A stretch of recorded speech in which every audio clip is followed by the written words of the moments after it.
Kembali di Sedang Viral, kali ini kita akan membahas terkait dengan polemik tidurnya pilot Batik Air yang sedang mengudara. Untuk mengetahuinya lebih lanjut, sudah bersama saya ada pilot purna tugas yang sudah berkarir kurang lebih 40 tahun, Sadrak Nababan, yang juga saat ini menjabat sebagai Eksekutif Advisor Ikatan Pilot Indonesia. Selamat siang Pak Sadrak, terima kasih Pak waktunya. Selamat siang. Pak Sadrak, ini lagi rame di media sosial dan juga media terkait dengan tidurnya pilot Batik Air, Pak. Sebagai seorang pilot yang memiliki karir yang panjang, sebetulnya bisa dijelaskan nggak sih Pak, prosedur seorang pilot diperbolehkan untuk terbang itu seperti apa? Ya, baik. Terima kasih. Eh, Kami sebenarnya di Ikatan Pilot Indonesia itu sedang juga setelah selesai merumuskan kode etik, mungkin sedang lagi diusahakan pembicaraan mengenai pengaturan-pengaturan yang sifatnya teknis seperti ini. Jadi Hmm. kita tahu ya bahwa untuk terbang itu syaratnya adalah fit to fly. Jadi kondisi fit to fly. Nah ini adalah disiplin pribadi sebetulnya. Jadi kita memahami dan itu juga sudah ada guidance-nya di operation manual bahwa ada namanya jembatan keledai I'm safe. I-nya itu jadi not being impaired by, I-nya itu illness, M-nya itu medication, lalu S-nya itu stress, eh, eh, A-nya itu alkohol, Hmm. lalu fatigue atau kelelahan, Hmm. dan emotion. Jadi sebenarnya di dalam hal ini terpulang kepada masing-masing individu bahwa dia harus memastikan diri fit to fly. Dan ini dilindungi oleh undang-undang. Kalau dia mengatakan bahwa dia unfit, maka dia tidak boleh dipaksa untuk terbang. Hmm. Gitu. Jadi Nah, itu eh, kalau soal soal istirahat, nah ini sekarang menjadi pertanyaan, istirahat itu sebelum terbang atau sesudah terbang, ya hmm, kan? Nah ini secara filosofis sebetulnya kalau untuk fit to fly maka harusnya airline itu memikirkan bahwa pilot-pilotnya ini mempunyai fasilitas yang cukup untuk mencegah namanya accumulated fatigue. Artinya kelelahan yang bertumpuk itu harus dihilangkan menjadi nol. hmm, Nah, jadi itulah yang idealnya sebetulnya. kalau Pak Sadrak bisa menceritakan nggak sih Pak, waktu ketika terbang dulu itu, ketika mau terbang apakah ada pengujian-pengujian dilakukan oleh maskapai atau seperti apa Pak Sadrak? Ya, kita standar aja sih mengikuti aturan DKPPU bahwa memang kita harus terbebas dari eh, penyakit atau kondisi-kondisi tertentu. Jadi ada pengecekan, apalagi menjelang waktu COVID itu. Hmm. Tapi beginilah, artinya dari profesionalisme kita itu saya selalu memastikan kalau sebelum terbang saya akan bertanya kepada kopilot saya, kamu tadi tadi malam atau tadi kamu dapat istirahat berapa jam, Hmm. ya kan? Karena jam istirahat itu menentukan kemampuan dia untuk eh, awake gitu loh. Jadi kita kan ada rumusnya itu kalau 1 jam istirahat maka bisa mampu untuk eh, apa namanya itu eh, apa namanya pokoknya bisa untuk 2 jam ya. Hmm. Makanya kita kalau lihat ya, kalau kita manusia itu biasanya kan disuruh tidur 8 jam karena dia Hmm. akan bangun selama 16 jam, jadi siklusnya itu pas 24 jam. Nah, Oke. di kita juga begitu sebetulnya. Jadi kalau kita mau terbang 8 jam, kita harus Hmm. memastikan bahwa dia punya istirahat minimum 4 jam, ya kan? Nah, istirahat minimum 4 jam itu memang diatur sesuai aturan, Pak, atau itu memang kesadaran setiap pilot? Ya, makanya jadi perusahaan itu memberikan fasilitas. Hmm. Memang tidak terlalu rigid diatur itu ya, tapi kita kan hanya diatur soal work and rest regulation. bahwa Hmm. kita untuk di hot seat itu nggak boleh melebihi jam tertentu, dan kalau 1 minggu dalam 24 jam, dan dalam 1 minggu juga kita nggak boleh melebihi eh, 35 jam. Kalau 1 bulan nggak boleh lebih dari 110 jam.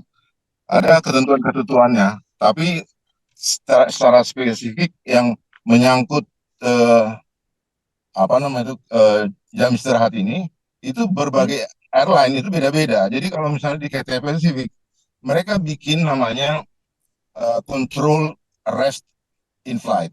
Nah, di situ ditentukan bahwa istirahat di dalam cruising itu hanya boleh dilakukan secara bergantian.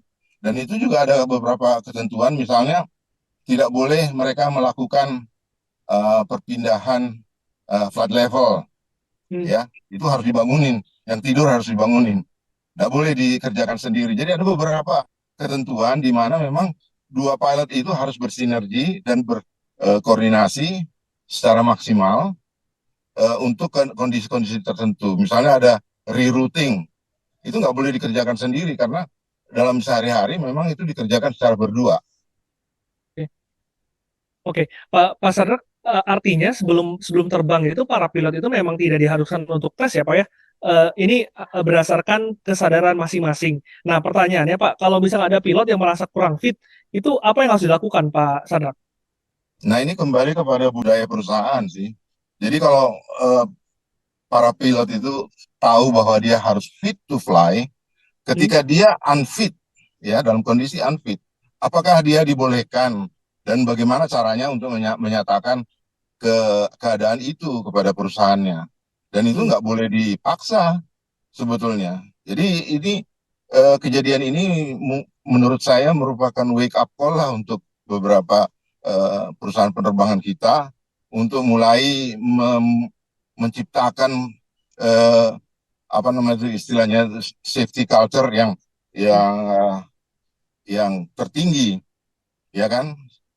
Jadi safety culture yang tertinggi itu namanya eh, apa namanya itu, di mana setiap orang itu sudah sudah paham dan menjalankan semua prosedur maupun apa namanya itu safety precaution itu Hmm.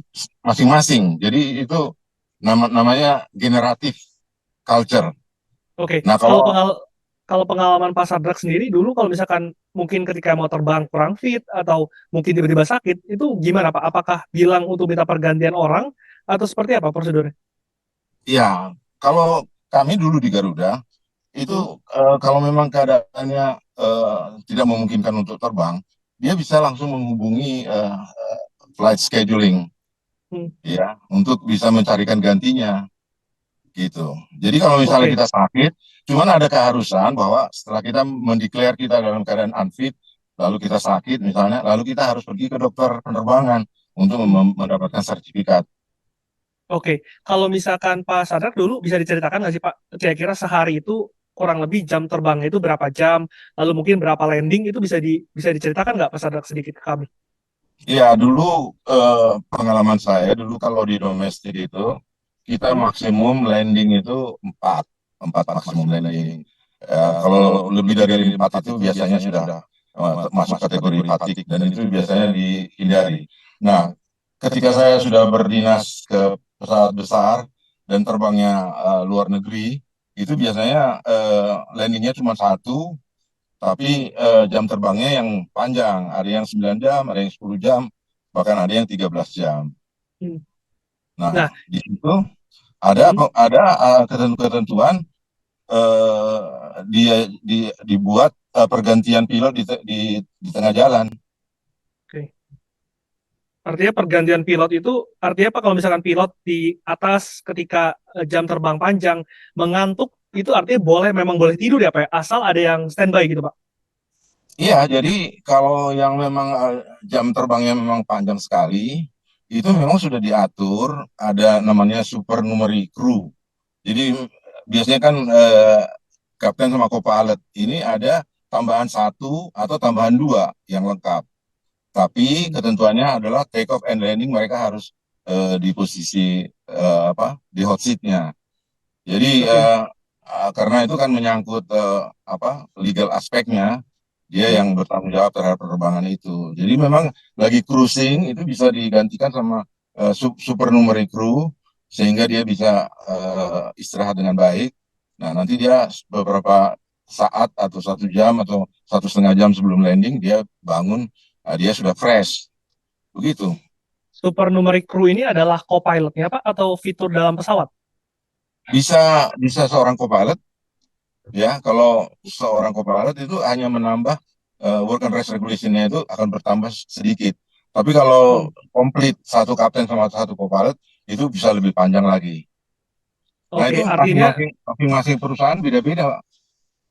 kalau kalau dulu di perusahaan Pak Sadrak seperti apa Pak?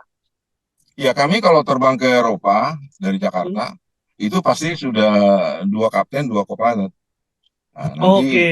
ya gitu. Jadi waktu briefing di bawah juga kita sama-sama untuk memeriksa perjalanan itu, lalu kita ketentukan kita mau lewat rute mana, itu juga sudah diketahui bersama. Lalu kita ada kesepakatan, oke, saya nanti akan terbang 2 jam, habis itu saya istirahat 4 jam, nanti diganti gitu loh. Jadi memang apa ya, ya itu sudah sesuatu, itu yang tadi saya katakan bahwa memang harus ada juga culture Hmm. ya. Jadi itu sudah jadi standar perilaku yang ini. Jadi nggak ada yang nggak ada yang apa yang aneh sih sebetulnya.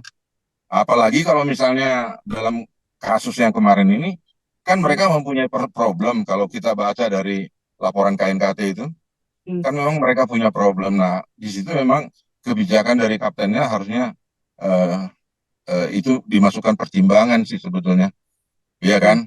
Pertimbangan Karena seperti apa tuh Pak? ya misalnya siapa dulu yang istirahat.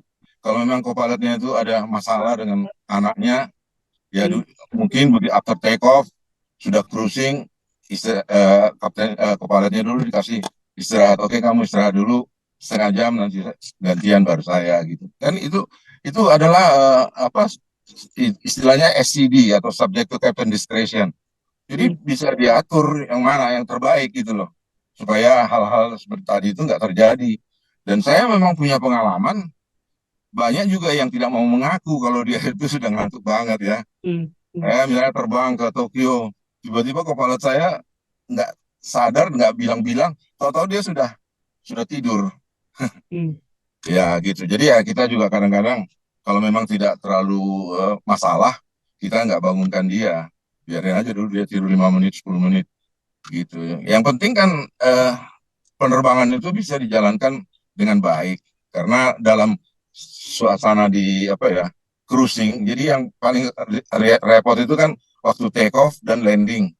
Tapi Hmm. kalau selama cruising di tinggi jelajah itu relatif workload-nya itu agak berkurang. Jadi kita hanya monitoring aja. Artinya memang diperbolehkan untuk tidur, tapi harus ada salah satu yang tetap berjaga ya, Pak Sadrak. Iya, iya bahkan ada ketentuan bahwa kalau misalnya salah satu dari pilotnya ini pergi ke toilet aja, itu Hmm. mesti cabin crew-nya salah satu maju ke depan, dia duduk hanya untuk menemani aja, Hmm. supaya kalau Oke. ada hal-hal yang perlu, itu bisa dia minta dia untuk membuka pintu atau memanggil yang sedang istirahat itu. Karena kan kita, walaupun kita punya bel, itu kan belum tentu dia dengar kan. Betul. Jadi memang memang ketentuannya itu adalah kalau ada yang meninggalkan kokpit, salah satu pilotnya itu, maka cabin crew harus salah satu duduk di jump seat. Itu Hmm. itu sudah standar itu. Jadi dia Oke. nggak boleh sendirian. Kalau Pak Sadrak melihat hasil investigasi KNKT kemarin seperti apa ya Pak ya? Kenapa ini bisa terjadi Pak? Ya kalau KNKT itu kan post apa setelah kejadian Hmm. dan perusahaannya juga melakukan preventive grounding itu standar.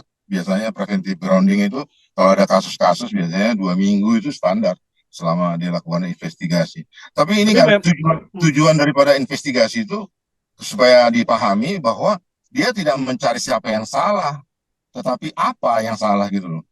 Karena kalau apa yang salah itu bisa kita perbaiki supaya tidak terjadi lagi. Tapi kalau siapa yang salah itu kan dia dihukum, kemudian apakah memperbaiki situasi kan enggak. Nanti Hmm. di situasi yang lain bisa aja terjadi lagi kan? Oke, Gitu. lalu apa Pak yang salah dengan ini dan juga mungkin apa evaluasi ke depan agar ini tidak terulang baik itu dari maskapai maupun dari Kementerian Perhubungan Dirjen Udara ya Pak ya? Ya, jadi di apa Dirjen Perhubungan Udara itu kan melakukan di samping memberikan sertifikasi, juga melakukan pemantauan, pengawasan, dan itu ada orangnya yang namanya Principal Operation Inspector. Nah, itu ya harus berfungsi yang baik, dimonitorlah perjalanan daripada airline ini ada sesuatu hal yang apa jadi sifatnya preventif gitu.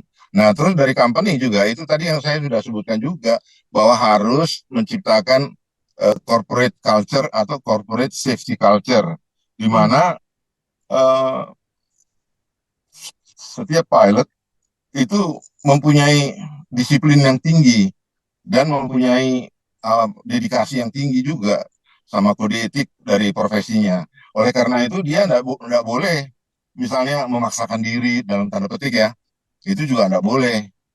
Nah, itu harus diciptakan culture itu dan bagaimana di perusahaan itu nanti melakukan pembinaan. Kita bisa lihat nanti, iya kan? Karena Hmm. ini kalau menurut saya apapun kejadiannya ini harus kita lihat ambil hikmahnya. Jadi positifnya ini adalah sebagai wake up call bagi airline-airline untuk melakukan perbaikan baik di dalam eh, pembinaan mulai dari rekrutmen, pendidikan, pembinaan daripada sumber daya manusianya.